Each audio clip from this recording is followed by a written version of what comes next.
So hello everyone, आज 2 साल लगभग 2 सालको बादमा तपाईँलाई यो मेरो आफ्नै हातले रोपेको सजनी देखाउन गइरहेको छु।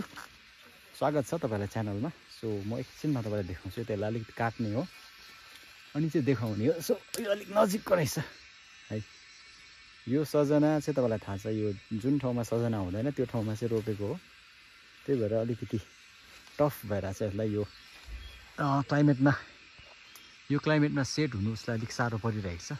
त्यही भएर यो समयमा चाहिँ खासमा चाहिँ तपाईँको हरेक जग्गामा सजना चाहिँ छिप्पिसकेको छ, तर यहाँ चाहिँ एकदम कठिन भइरहेछ। तपाईँले देख्न सक्नुहुन्छ टुप्पोमा हल्लिँदैछ। ओके, देख्दैछ सजना।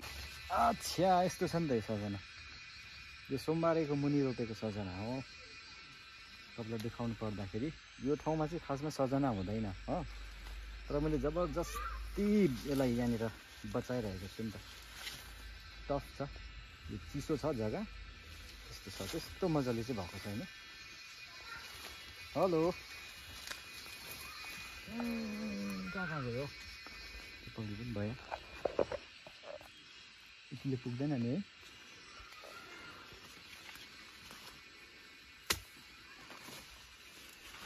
अर्को बोटमा पनि रहेछ। यति नै छैन, माथिल्लोमा त छैन। तिमीले पुग्दैन नि है? जति पुग्छ। हजुर, काट्दिन ल, एक दुई नहोस्। हुन्छ।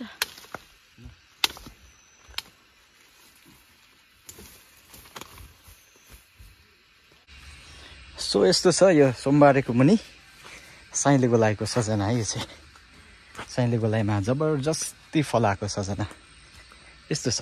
चिसोमा साह्रो परिरहेको छ, तर पनि मजाले फल्यो। सो साइँले गोलाइमा सजना दामी फलेको छ है।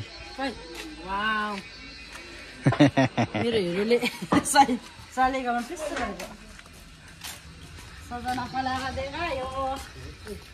सो यस्तो छ। ओके, यस्तो छ, जबरजस्ती फलाएको है ल। Okay, by by.